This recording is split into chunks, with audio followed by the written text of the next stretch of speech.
Welcome everyone to a new educational video where I'm going to recap one of my best trades for the past week that I have taken on Apple. This trade was kind of a mix of a breakout with a pinpoint with an ABCD pattern, and I will try to explain it when I'm replaying it using Trading Terminal replay feature. But first of all, how did Apple make it to my watch list? The reason I decided to watch Apple on that particular day is the daily chart. And on the daily chart, you can see that there was a descending triangle forming below $171.50 area. This triangle was broken on the day before, which told me that since this is literally the first day that this triangle was broken on, we most probably are going to have a 2 or 3 days momentum sell-off for the past few days. And this is why I watch it not only on that day where I executed the trade on, but also a couple days after that. On the 60-minute chart, you can see that there is a clean range, and I love seeing ranges when I'm taking any trade.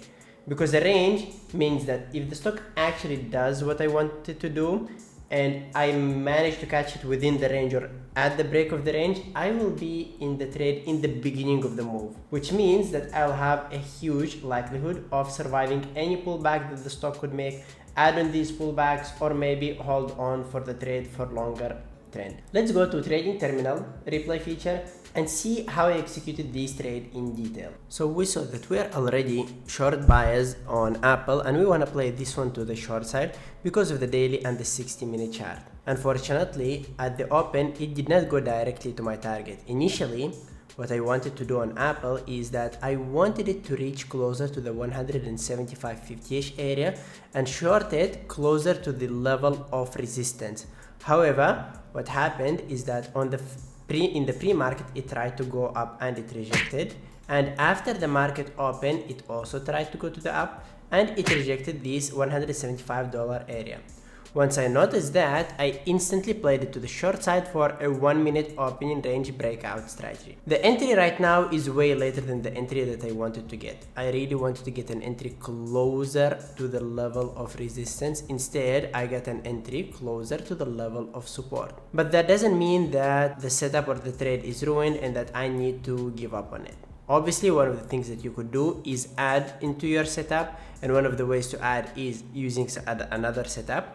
The 5-minute candle closes as a red candle. This is the 5-minute opening range candle, and now we are having a new 5-minute low, which is a 5-minute opening range breakout strategy. That's where you could add. I did not add at this place. I actually added into this strategy a few minutes later.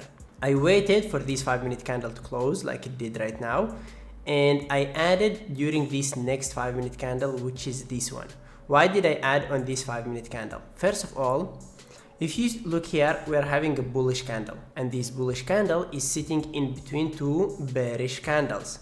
This is a candlestick pattern that we call a bullish engulfing crack, where the bullish candle gets engulfed by two bearish candles, and then on the next 5-minute candle, it basically cracks or breaks below. This was the add that I added into my position, and then you could move your stop loss closer to the high or closer to the level or to the previous 5-minute candle. Obviously, the tighter the stop loss, the bigger the reward that you are going to have. The wider the stop loss, the less the reward that you are going to have. What's my final target? My final target on Apple was its average true range. You could see that the average true range on Apple is somewhere around $3.50. Therefore, a target of $2.50 to $3 move would be enough. At this stage, we made a move from approximately, if we go to the pre-market high, 175.60-ish to 173.60-ish, which is $2, which means that you could actually hold on longer, maybe all the way to 173, or if you are so confident that the setup is going to be working, you could hold it all the way to 172.50-ish or 172.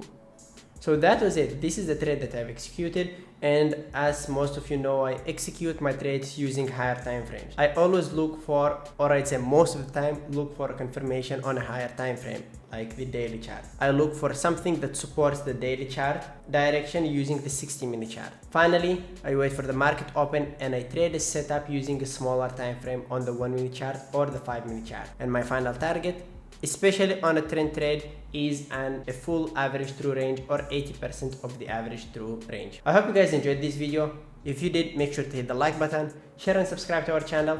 Your comments are always appreciated. If you have any questions, don't hesitate, email me, ayman@beatabletraders.com, and I'll see you on the next video.